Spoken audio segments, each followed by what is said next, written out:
Play.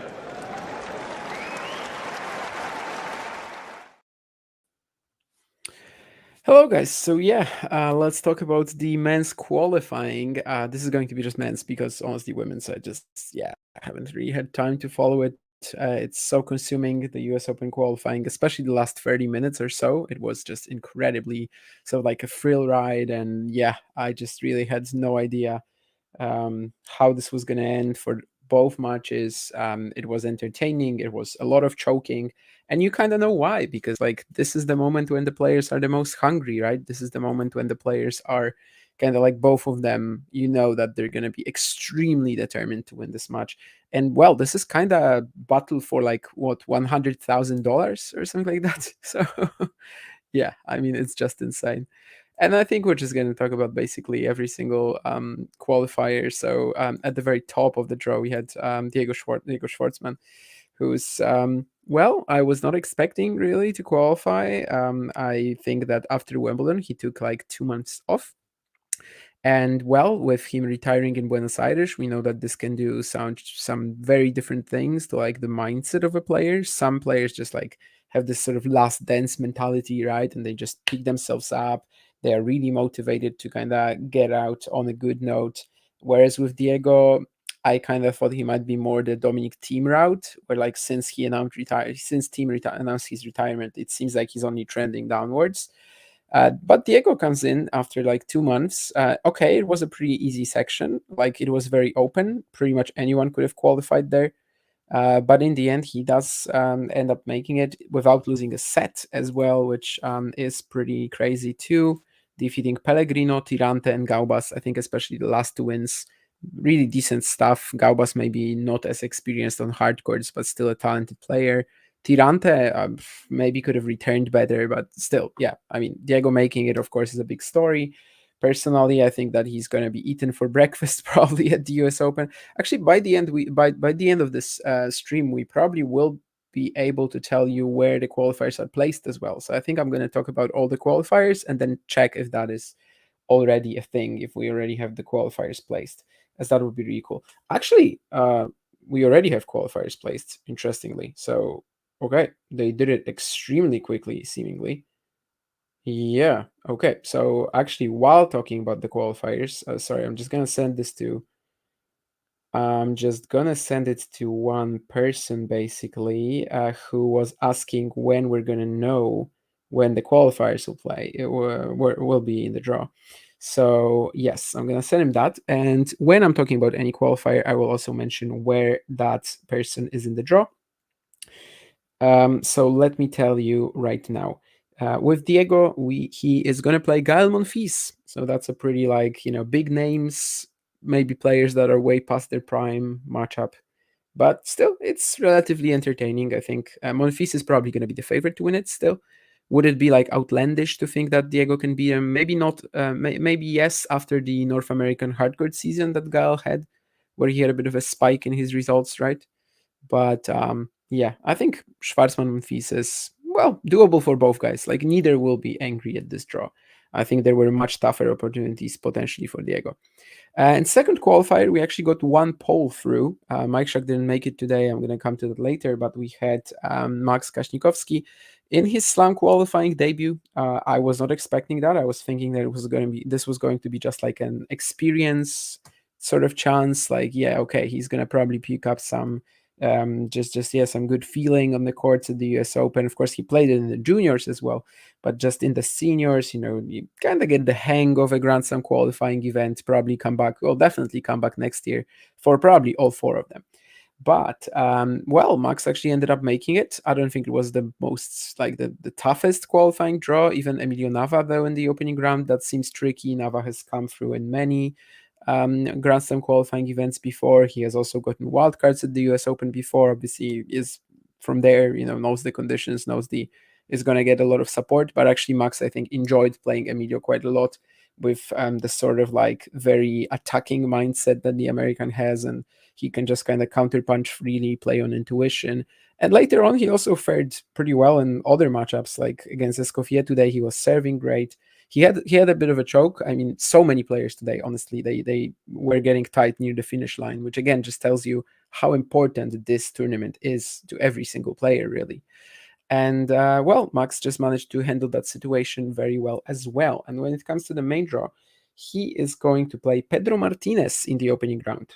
And well, this is not unwinnable. This is a draw where I think Max has a fair chance. Pedro will be the favorite, but it's not unwinnable. So I think again, this is probably a spot where like Max will be okay with landing. Like that's yeah, it's cool. Pedro Martinez in his range, he won't be the favorite, but it's not someone unbeatable. And next up would be Popperin or Kwon. So I mean, yeah, it's a decent draw. It's nothing crazy. Again, just like with the qualifying, probably the bigger sort of goal will be the experience that he can gather rather than actually doing something. But of course, doing something would be a very good bonus. And section 3, we had a very interesting final qualifying round match today. Aslan Karatsev against Buyun Chokete. And it's Boo making it. I think after the sort of North American hardcore season that he's had, like it would be very disappointing for him not to qualify.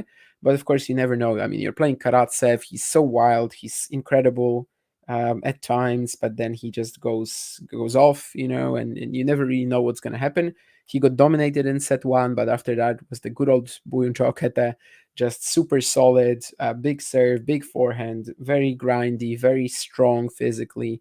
And yeah, he gets over the line against Karatsev. So I think this is one of the in-form qualifiers that we were definitely expecting.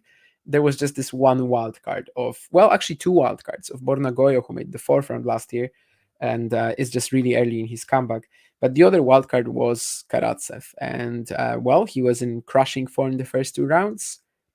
Didn't really replicate it today, I have to say. So yeah, I think Buyun Chokete, after the season that he's had in the lead-up swing, 4 challenger semis in a row, I think he definitely deserves to be in the US Open main draw. And he's going to play Casper Ruud. Casper lost to a Chinese player last year at the US Open. That was, of course, Mr. Zhang Zhizhen. I think that against Bu, he probably doesn't have that same, just ability to take the racket out of the opponent's hands. I think when we were talking to Kasper in Estoril this year, I think he said that Fils was toying with him in Hamburg, and that against Zhang, he was just like defending all the time. He was just defending in each corner really, and just running around. I don't think Buyun Chokete will make him play like this, so he'll probably lose. But I'm excited to see how this match pans out, that's for sure. And Hamad Medjedovic as well is through. The Next Gen Finals champion, of course, this year not many things have been going right for him. He's been injured, ill at the beginning of this season. Then it seems like that by like Rome, Roland Garros, he's really back at his best, but that quickly falls apart. So it's very important for him to get through. I think especially after losing that first set to Roca Batalla in the first round, like that was just pretty insane, not gonna lie. Like Roca Batalla was one of the easiest draws you could get in the event on hard courts, on clay it would have been a different story. And yet Hamad is really struggling, but then he like starts fine-tuning his serve. Today, honestly, was probably his best performance. Like it was nothing insane, it was nothing spectacular, but it was probably his best performance. Nishash also started feeling it physically by the end of the third set. But I think despite blowing a big chance in the second, Hamad reacted very well to this as well. I mean, this is another chance at a turning point. This is another chance at a Premier Grand Slam main draw win. Let's see if he takes it. And when it comes to Hamad Medjedovic, he will play Fabian Marozsan. Okay. Entertaining. I think it's a 50-50 match. Pretty. Yeah. I mean, both players are so just hyper aggressive and just so erratic. You can't really tell like who's going to be the favorite there. Fabi does take time away really well, which I think against Medjedovic takes like sometimes it's really good. But then again, it's not like Hamad has to just allow him to, right? So I think it's a 50-50 more or less. And then if Medjedovic would beat Marozsan, he could play Medvedev in the second round. Medvedev was, of course, a great match in Rome earlier this year, where Hamad almost defeated Daniil. But on clay, I think that would have been a bit easier for him than it could be on hard courts. But we will see. How is qualifiers placement decided? Random. Yes, exactly. It's completely random. Must be huge to get through qualies. I can understand the nerves. Yeah, and you can see it as well in the reactions of the players who win. That this is like they sometimes react like they won a Grand Slam because this is how much it means. Like this is literally career changing in for a lot of them. So yeah, I think it's very clear why it means this much, and it's very clear why it means this much also in this like negative manner, that they just get tight when they can do it. Mitchell Kruger in Section 5, I think, wasn't a surprise at all. I mean, he's just been in really good form this year. Of course, a quality player. Many times he had a wild card for the main draw at the US Open. Last year, actually, he was playing so weak that they didn't give him a qualies wild card even. But this year was different. He had a resurgence. He picked up 2 challenger titles. He actually got back to the Grand Slam qualifying stage, I think, for the first time since like 2 years or something like that. So yeah, massive run for him to get back in it and just get through as well. But I think yeah, we were pretty much expecting that Kopriva, Marterer, more clay court oriented players with, let's say, lousy form this year. Although Marterer and Kopriva actually they had both just made a challenger final, but yeah, I think Mitch was the clear favorite in this section, and he managed to pull it off as well, which is a very good reward for what he's been doing this year. And as I mentioned earlier, like financially for him, it must be massive, and in many ways, really, it must be incredible for him. And he's going to play another qualifier, Ugo Grenier, in the opening round. So, needless to say, a big opportunity for both. With Grenier, I mean, we'll talk about him later, just a little bit later, really. In Section 6, we had Jesper de Jong, who was like bossing Slam qualifying this year. I think up until today, he was probably the best player of the season in Grand Slam qualifying. But now we have to give this title to another person who has been mentioned in the chat already many, many times. But of course, I'll come to that later. But yeah, Jesper, I thought Section 6 was just like extremely, extremely open. And Jesper de Jong was making it seem like it's not. And then Litu actually beat him. And it was kind of one of these matches today where, like, yeah, someone got tight, someone saved match points, and that someone eventually ended up winning in Litu. But it's not like the Australian only got it because Jesper got tight. I mean, the progress that Litu has like randomly or like suddenly made in his game over the last month has been intense. Like I think this is by far the best he has ever played.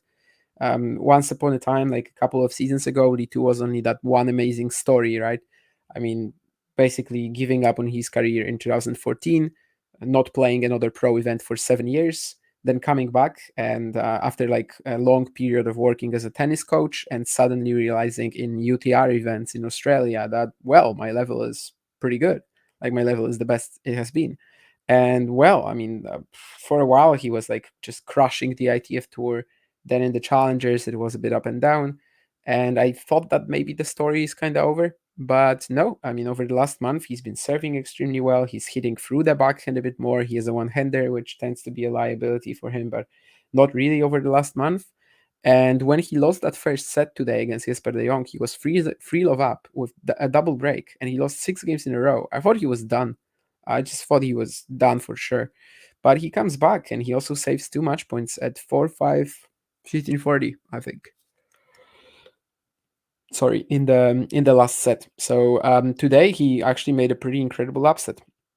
And what's the reward for Litu? It's gonna be facing Carlos Alcaraz. So yeah, goodbye, Mr. Litu. Of course, I remember Björn Thau. I mean, he was one of the fastest players on tour.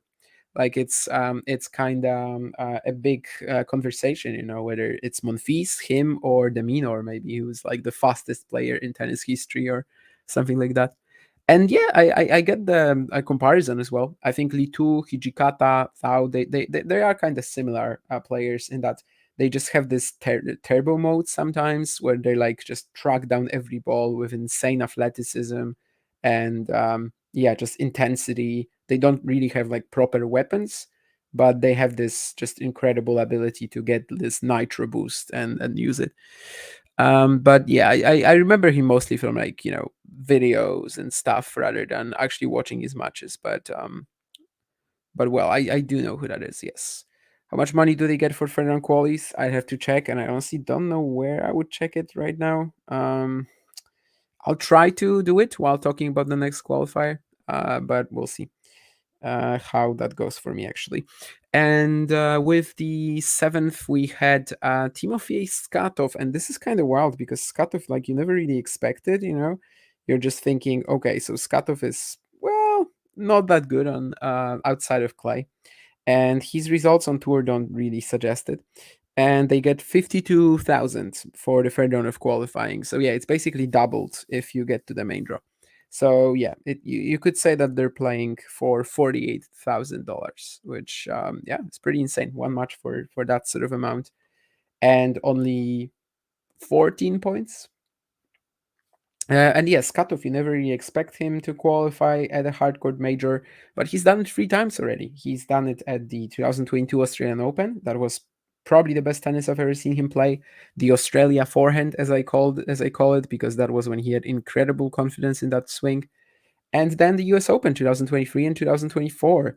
Was it like crazily unexpected? Not that much. I think when Hisler was eliminated, especially, that was when we realized that okay, Skatov might have a shot here. Then he of course beats Zhukayev in that all Kazakh battle, but also against Bagnis he was 6-7, 3-5 down. Today against Billy Harris, I think he just like outgrinded him. Billy was done physically after the first set. Really, he had some better moments in the third, I guess, but yeah, Billy was just basically tired, and even in the opening round, honestly, Harris was just getting outplayed by Serundolo in the third set, and in the second set, like it was just Juanma at some point losing the plot.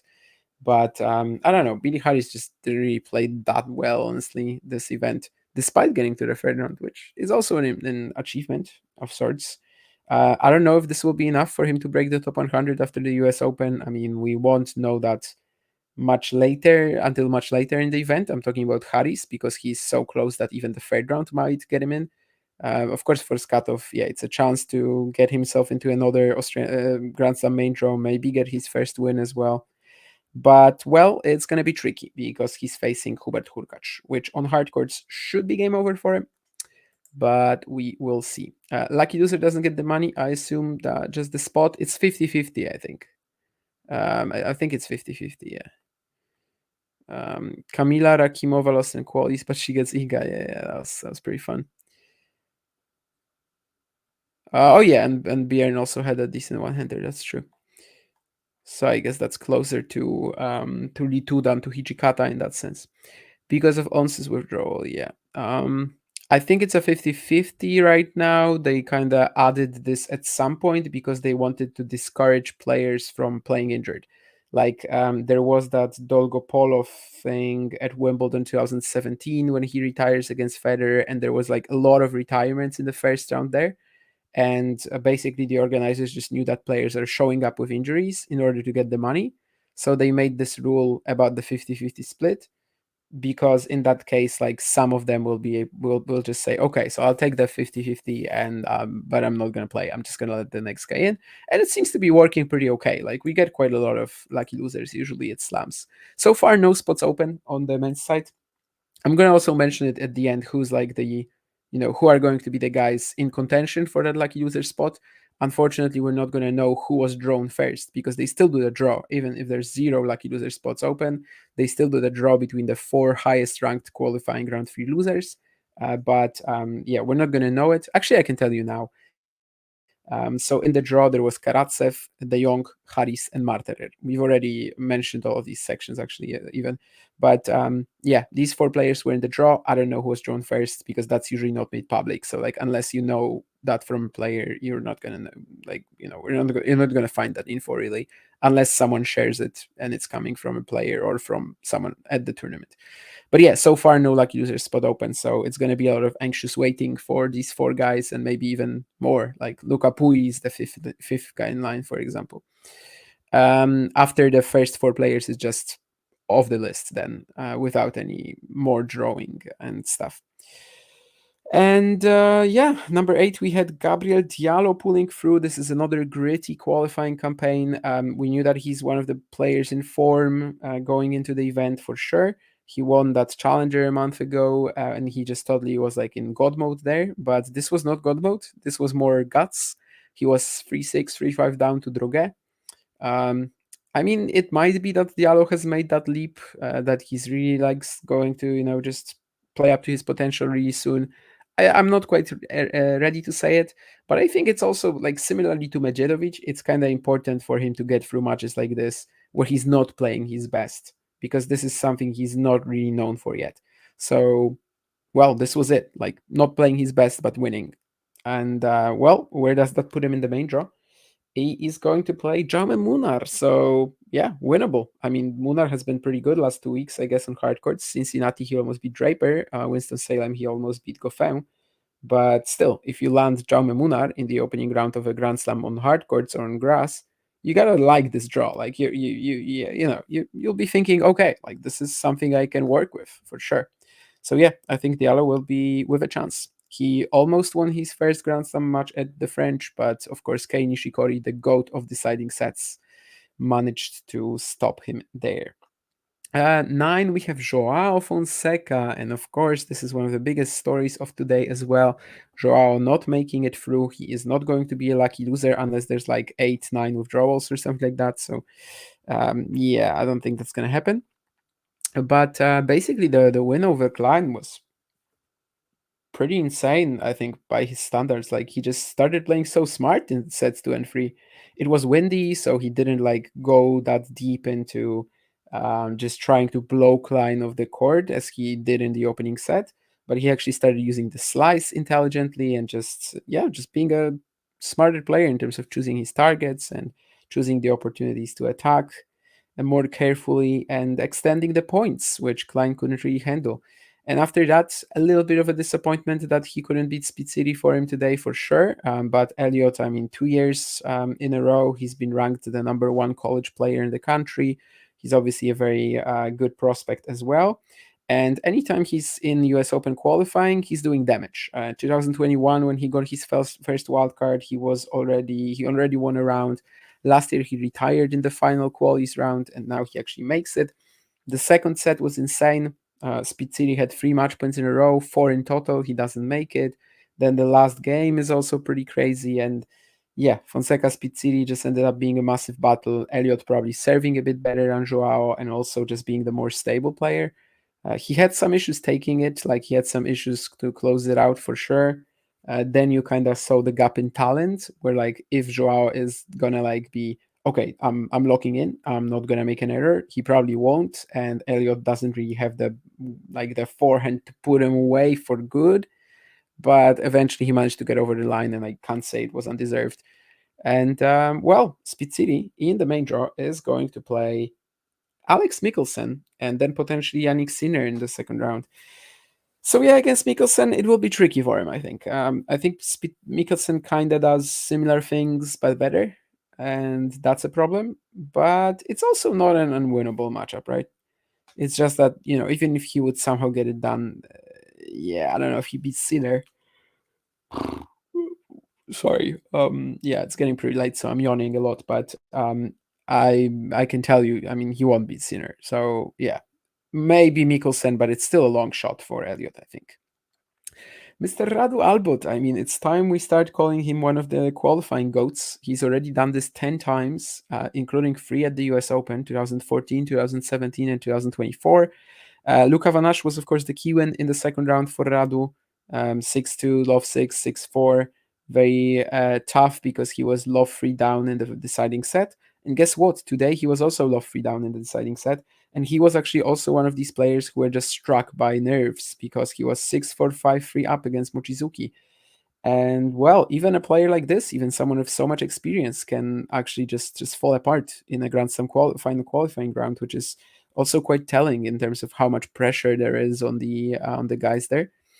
But yeah, with Radu Albot, I mean, I think that's kind of all I have to say about him, to be honest. He's just still sticking around on the tour and like sometimes like a bit of a sensei, he's just getting into these Grand Slam qualifying draws and playing his best tennis there. He's focusing on the big events, and well, he qualified at Wimbledon and he qualified here, so it's not going that bad. And with Radu, I am trying to find him in the draw, and I can't for now. Oh yeah, all right, yeah, he's at the very bottom of this, and he's playing Novak Djokovic in the opening round. So yeah, I said that this was game over for someone else earlier. Was it Skatov? Yeah, maybe Skatov and Litu as well. And I think this is game over for no for Radu Albot as well. Even if we have Novak, who will be kind of like, I mean, I don't know how possible that is, but if he's going to be like less hungry after the Olympic gold, he's not going to lose to Radu Albot. Like it still would take a player of a stronger caliber to take him out. So yeah, I think this is game over for Radu. 11th, we had Otto Virtanen again. So Otto Virtanen also picking up some really good wins at the Grand Slam qualifying stage this year. He actually was a lucky loser for Roland Garros, then qualified in Wimbledon, and now qualified at the US Open. I think the draw was tough too. Like Brody, Jab, Pui, that's not an easy qualifying path. And with Otto, I think I read a funny tweet today from a friend of mine who said that basically someone or Otto should not be hiring a tennis coach. He should just hire a hypnotist who would tell him that every single time, like who would basically make him feel like every single time he's on the court, he's down a break. Because that's how he played this week. And I've said it before. I think his trigger really is desperation. If he has that March thing that he had earlier this year, where like he was defending half his points and he was under such intense ranking pressure, he performed. And literally, the guy sometimes cannot perform when it's too easy for him. And sometimes this week he was just making it tough, and then boom, he fights back. And he had great moments in that sort of locked in mode. I don't know where it will take him in the main draw. Obviously, best of five is also a different scenario. But at Wimbledon, he almost beat Tommy Paul. So I think, yeah, he's getting there. I think Otto is getting closer and closer to becoming that main tour player quality, which I think we all know that he has. It's just a matter of sorting out these mental issues. And Otto is going to play Quentin Wallace in the final round. We haven't talked about Quentin Wallace yet, but I think that's at least a 50-50 in his favor. It's probably still close to a 50-50 though. Like it's, I'm saying at least, but it's going to be close to a 50-50. And later, or rather, at the same time, we had the 12 section where Mattia Bellucci won.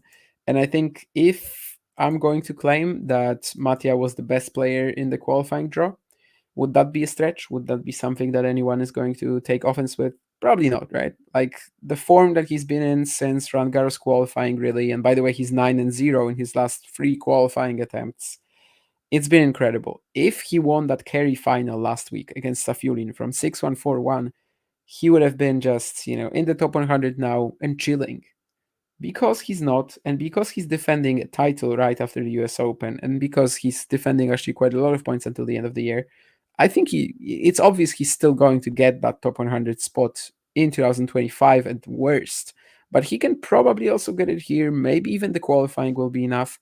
And this carry US Open stuff, especially the last couple of weeks, he wasn't playable. Like, I really don't know how someone was going to beat him. Kamil Majchrzak today, even despite doing pretty great, he just couldn't at all. Like, there was no match up there. Like, there was no match. Kamil on paper, like he has a pretty good shot against Mattia because you gotta go flat and hard at the Bellucci forehand. But now that he's using it so proactively and he's kind of improved it and it's not as wobbly, yeah, I just don't know how anyone was going to beat him. And Mattia, the last 2 slams, he lost in 5 sets to Francis Tiafoe and he lost in 5 sets to Ben Shelton. So is he playing an American player this time? Let me see that. No, he's playing Stan Wawrinka in the opening round. And I think he's going to be the favorite. I really do. I know Stan has won this event in the past. I know his level isn't that bad. Like it's not horrible at the moment. But like Mattia is just firing on all cylinders. And if I'm saying that the qualifying could get him into the top 100 if the other results sort of go okay, I think one win in the main draw would just secure it pretty much hands down. So it's all there for him. I think Mattia is going to be the favorite against Stan. And if he won, next up is O'Connor Jari. Like, again, super beatable. Jari right now, I think, despite his Rome run and Buenos Aires as well, he is now sub 50% for the year in terms of the win rate. Chris O'Connell has been injured for a while. He's like kind of just slowly getting back to his game. So Mattia for the third round, I like it. I think it's very possible. And I will probably tweet something about this as well after the stream. Kind of just look at which qualifiers can make it the deepest, and I think he'll be at the top of my list, to be honest.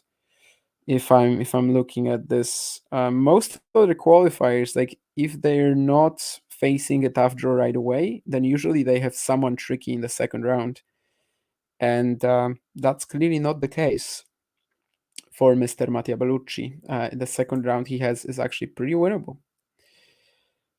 Great serve for his height, absolutely. I think he's the Ash Barty sort of in the on the on the ATP tour. Yeah, he's just the lefty angles and even the pace, but especially the lefty angles. It's unreadable. It's probably the best you can really get out of his physical ability, like out of his literally like height. Yeah, it's right up there with Watanuki, with Kazo, with Wawrinka as well. Honestly, in terms of not being that tall, but just having ridiculous serves. But with Stan, it's obviously more about the pace. With Matia, about the lefty angle, he gets on it. And number 13 section, we've had Jan Choinski, and this was the last match to end, and this was probably the craziest match today. I honestly would have never guessed that Jan Choinski was going to make it. I'm pretty sure there was no one that tried to pick him for these U.S. Open qualifying predictions that on Twitter I do, and then some other people have started picking it up. And there's also Raz, who is sometimes in the chat here, but she does the table, and you kind of see how everyone did. And I'm pretty sure there was no one who picked Choinski because that would just be insane. And he still manages to make it though, despite recently falling to like 281 in the rankings. This is the first time he makes it on merit as well, like a slam main draw, because the previous two appearances were Wimbledon wildcards. But well, the first two rounds weren't that impressive, right? I mean, he beats Kachin and then he just gets a retirement from Vacheron, who we knew that he wasn't healthy. And then against Cressy today, what a match that was. I don't even know where to start, to be honest. I mean, Cressy just gives the first set away in like 20 minutes. He really is like fighting for it, but of course it's Cressy, so he's shooting himself in the foot a lot. It's just a roller coaster because of what type of playstyle Maxim has. Choinski is out there, obviously he's a very solid bowler, so like this matchup maybe kind of suits him as well, in that he's just getting a good first serve in, getting a deep, heavy ball whenever he can. And that's kind of all you can do. Like everything else is on the opponent. And well, by the third set, I think Cressy really started emerging as a better player. It's not obvious for him to like take chances on return, but he did eventually at 5 all. And then he gets to 2 match points and 40-15 on his own serve. He misjudges one ball, which goes in, and the tiebreak is just one more time an incredible free ride. It's Choinski actually who goes up 9-7. Cressy plays this horrible drop shot. Choinski smashes the ball at him, which seemed like a sensible call. Like for the most part, you end the point right there, like in 95% examples at least. Cressy, he's just waving his racket and it bounces off it like uncontrollably. Like there's no way he actually has any control over that shot. And that lands in. That lands in on the baseline, actually. So Cressy is back. Cressy hits two aces. Choinski has to save another match point, this time on serve. But eventually, he manages to get it done. Cressy, goes to the net. He kind of misjudges the ball, but yeah, I mean, I just don't think he had any idea how it was going to land, really. So yeah, I guess that's the definition of misjudging as well. What I'm trying to say is that it was a little less egregious than the match point one. So yeah, for Cressy, I think it's incredibly disappointing. I think that's what I said on the previous stream as well. That like this section feels very heavy towards Cressy, but because it's Cressy, because it's a playstyle that basically makes his margins even thinner than usual, it's not obvious he's going to get it, and he didn't. Well, Jan Choinski is going to play Roberto Carballes Baena, and that's obviously a good draw for him. I honestly don't know if he can do it. I think that Carballes Baena will be the favorite. Choinski off clay courts is generally not that good, but well, he managed to kind of land a workable draw for himself. And I mean, credit where it's due as well. Today, in some of the most important moments of the match, he was also quite fabulous. The banana pass of the forehand that he found at 10 all in the tiebreak, like that was legendary as well. It wasn't just the Cressy errors, it wasn't just the crazy points that were happening there and the misjudging. Like the banana pass was just insane as well in that particular moment, especially. I think there was like literally no way for Cressy to play that net approach, that slice approach better. Like there was literally no way. What was the cutoff for quali? Speed City is ranked around 760. I assume he received the wild card. Yes, indeed. The cutoff for qualifying was at about 230. I think 230 was actually the first one that didn't get in with Joao Menezes. Don't know where Cressy goes from here. I think nowhere. Like, yeah, like I think this is going to be his level, top 150, thereabouts. It's just so hard with a serve and volley playstyle to get far in the sport. And of course he did for a while. But I just think getting consistent results with this, I just don't know if it's possible. Antoine Bellier as well had such a nice year or so, and now he's in shambles. I don't know. It even if you're better than the players you're facing, let's say objectively better is actually a thing, then still, like every single match is just 1 or 2 points here or there, and I don't know if this is really a plausible way of making it a long and steady career. But that's a shame. I mean, I love variety. Even if Maxim Cressy as a player himself doesn't have any variety, he definitely brings variety to the circuit. And yeah, I think the tour was really nice with Cressy in it, because he is a guy that you don't want to play. Like whoever you are, really, you don't want to play Cressy. You don't want to play someone who's, well, both with a unique playstyle these days, but also just, yeah, giving you no rhythm. Absolutely. Number 14, we had Kyrion Joquet making it to this first Slam main draw, I think, because even at Roland Garros, he was getting just qualifying wildcards. And yeah, he's a magician. He's one of the Lestien, Gaston, Moutet types, definitely. A righty, of course, so more like Lestien. But I think that this year he was kind of under the radar because he missed like 3 months, and no one was expecting him to maybe be back in the best form of his life. But that's kind of what we are seeing right now. He also made the Salzburg final recently. That's a huge challenger.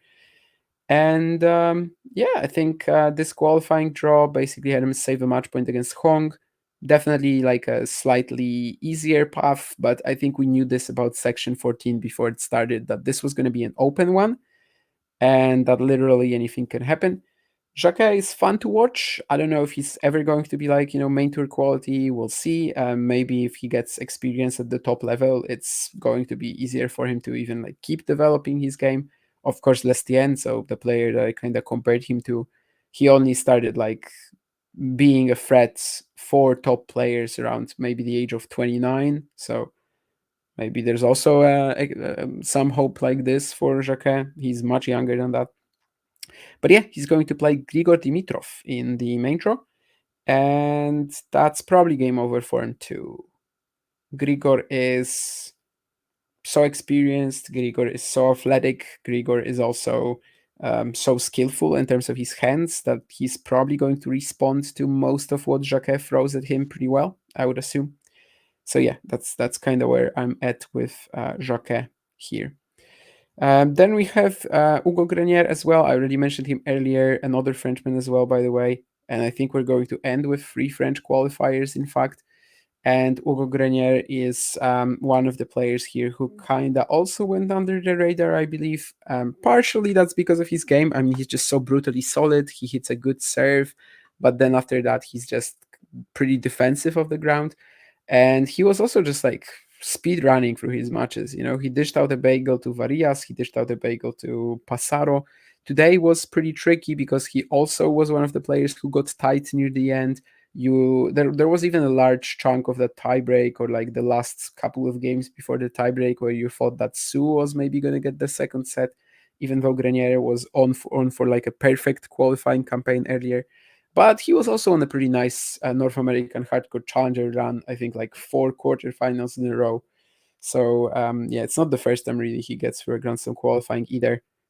Just a solid, always underrated player, I think. So makes sense. And he's going to play Michal Kruger, as I said earlier. And that's yeah, it just seems like a 50-50 matchup for both. I think Kruger is probably the better ball striker. In fact, I'm pretty sure of that.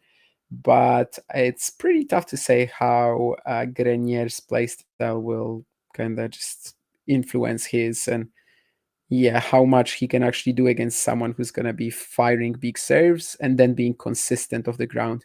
because it seems to me like these two things could be a bit tricky to Kruger in generally. So the combination of that might not be that easy for him to handle. And as I already mentioned, 3 Frenchmen to end the draw, and Quentin Halys making it through just like at Wimbledon. And let me already tell you, this was not quite like his Wimbledon run. Like his quality of play was much worse. It wasn't the same thing as at Wimbledon, where we were just like stunned with how well he was playing. He barely gets through Rocha. He plays his best match of the campaign for sure against Wolf. And today against Jerome Kim, another crazy finish. This was the second to last match to end, I think, when Cressy and Choinski were also in the deciding set tiebreak. And this one had Kim blowing a lot of leads. It just had him 3 times up a break in the deciding set, and well, he didn't manage to end up get. He didn't end up getting it. One of them was also 6-5 and serving. Alice broke on a ridiculous net court. And then in the tiebreak, he was also the stronger player mentally. From 3-5 down, he managed to win 5 points in a row. Kim, it was his first slam qualifying, and yeah, he just really let it get to him. It was still entertaining to watch. I mean, even though he was choking, I don't think it was like rough to watch that much in general. But I definitely think there was a component of just Jerome not being able to excel under pressure today. And Alice kind of did. I mean, he just, I guess, did his best with what he was given today in terms of his game, which really wasn't like at his 100% at all. I think the last time he got broken in the third set, which was at 5-all, he made 3 double faults and like 5 points, but he still won the match. And that's what's important, obviously. Qualifying for 2 slams, making that Gstaad final, so really turning his season around with basically one good run at Wimbledon. That was when there was a clear turning point. And with Quentin Halys in the main draw, he is going to play Otto Virtanen in another all-qualifying matchup. As I said earlier, I think that it would be fair to call this one a 50-50. 2 big servers, and that's probably where we can just kind of leave it in terms of that. So yeah, any other stuff to talk about, really? John, welcome to the dark side. The Challenger Tour gets everyone eventually. Yeah, because he's doing the Porto and Seville Challengers during the US Open. Again in Portugal, Jesus. And Jacquet and Droguet mixed up, do I rate them similarly? Very different play styles, but yeah, sure, it could be. Am I moderating the chat or doing technical stuff? I'm not doing it, but John is. I don't know who that was too. Apparently, there was a lot of comments since the last time I looked at them. Yeah, Keen, I thought of you actually when Max qualified, when you said that Hertz was like out-talenting him so much in Kozerki and how this was worrying. So yeah, maybe he did. He was just like, I'm not going to go to to New York for experience. I'm just going to qualify right away. Choinski as a pole, I can count him as a pole, but do I want to count him as a pole? Maybe not. What else? Did Seba Baez pull out? For some reason, I don't see his name in the draw. He is in the draw. He's playing Dardari. We found him already. Okay. Yeah, as I said, Jacquet Droguet, similar potential, I think is fair, but the playstyle, of course, very, very different. Huge Grenier fan, yeah, absolutely. Korda plays Corentin Moutet. And Wookie is here in the chat as well as yesterday, saying that it's a pity about Kamil. Yeah, I mean, Bellucci just the best player in the qualifying, probably. I think there was nothing that Kamil could have done. It's just a matter of the draw, and it's just a matter of Bellucci stepping up as well, which I suppose was not a given. But in this case, it worked. I'm not a zombie or a vampire. I'm actually going to go to sleep not long after this stream. But, well, I do kind of like the night hours, especially as well. I mean, we just ended up we finished the US Open qualifying like an hour ago. So I definitely had to stay for that. Monica Bellucci, friend of the show. Ooh. I don't know how we would even organize that, to be honest, but I don't know. John is a type of produce. I think so. She would happily turn the heads of. Okay. Do you think Otto can overtake his countryman in the rankings? Absolutely. I mean, Rusevori is like what 85 right now. So I think for Otto it would be like 2 good runs really. So of course he can. It's a question. I mean, I think Rusevori is of course the more reliable player, but if you tell me that Virtanen's peak is higher, I would not disagree. I think I'm not really fully. I don't know yet, maybe, but I wouldn't disagree. I don't think it's a ridiculous opinion. And John, you already know who that is. How many games will Litu win against Carlos? If it's a quicker court, but now it's probably going to be one of the big ones. If it's a quicker court, I think he could amass like 8. On a slower one, maybe 6, 5. He's got a decent serve, but I don't know if that's enough. And Carlos should be able to play really well, I think, in that matchup. Like there's really nothing that Litu can hurt him with. And if Litu is just like extending the points, it's not going to work against Carlos. He's just going to blast through the slices as well. Yeah, I don't know. I don't see it. Alex Bolt exists outside of grass. No, he doesn't. That's why he lost to whoever here. I don't even remember, honestly. I think Jumhur he beat in the opening round and then he lost to somebody. But yeah, I didn't even notice because he doesn't. He's the ultimate grass specialist. All right. I guess that's going to be it. I mean, we've covered it all basically. And I think that Bellucci, while being the best player in the qualifying, really, and the player that like had 0 issues qualifying, he might also be the guy who goes the deepest in the main draw. I don't really see that many opportunities for the qualifiers to like go to the third round or something like that. I think for the most part, they might all be like maybe, trying to get a win. Of course, you have the all qualifier matchups as well, which actually let me see where they are in the draw. Virtanen or Alice, yeah, but then they can play the minor. I guess maybe if Alex is a little in, like, if his injury isn't quite all right, then Virtanen could maybe beat him, probably not Alice. And also we've got Grenier against Kruger, but then it's Fuciovic or Lecheczka. So based on Lecheczka's performance in Cincinnati, I would assume that Iji probably would be too strong for Grenier or Kruger. So yeah, I don't really see any other than qualified than Mattia who could have a good shot at a round 3 appearance. I think Max maybe, but yeah, it's definitely more of a long shot. We've got Jacquet, he's going to lose to Dimitrov probably. We've got Choinski, I don't think he'll make the third round. Someone could make the third round in this section, playing Karbaiz Bena round 1 and then Shangor Bublik. Like there are a lot of qualifiers who could have made the third round in this section. I just don't think it's going to be Choinski. And yeah, that's kind of it when it comes to like the big chances. I mean, Medjedovic in an ideal world where he's, peeking out of his mind, but he was not peeking out of his mind in the qualifying. I haven't seen him peeking out of his mind since Roland Garros qualies, really. So yeah, I'm not sure about that. Also, Gabriel Diallo could make the third round. Let me tell you why.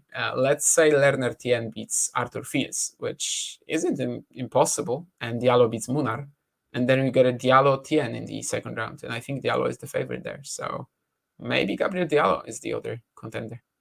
But yeah, I don't know if I trust Gab to beat Munar. I think players like this can expose him sometimes. So we'll see.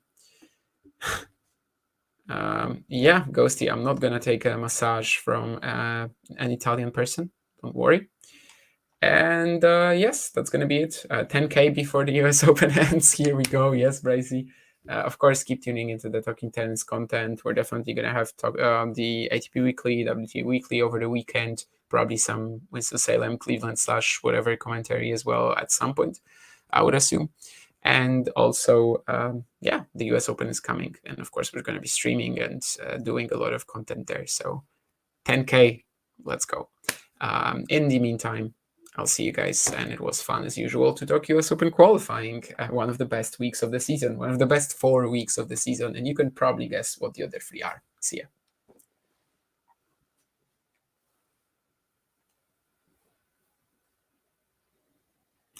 Before I go, can I please pronounce Karolina Kowalkiewicz?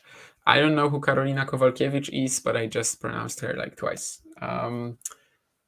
It's a pretty simple one, actually. I think I think this one you probably shouldn't have too many issues with. Jędrzejczyk, yeah, sure, but Kowalkiewicz is like, ah, I guess the ch, right? The vich.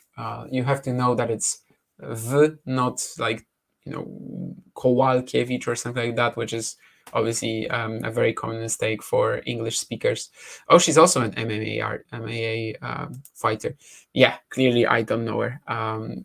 She's not as popular, so I didn't even, I wasn't even aware. But yeah, Karolina Kowalkiewicz would be the pronunciation. Once again, over and out. Yeah.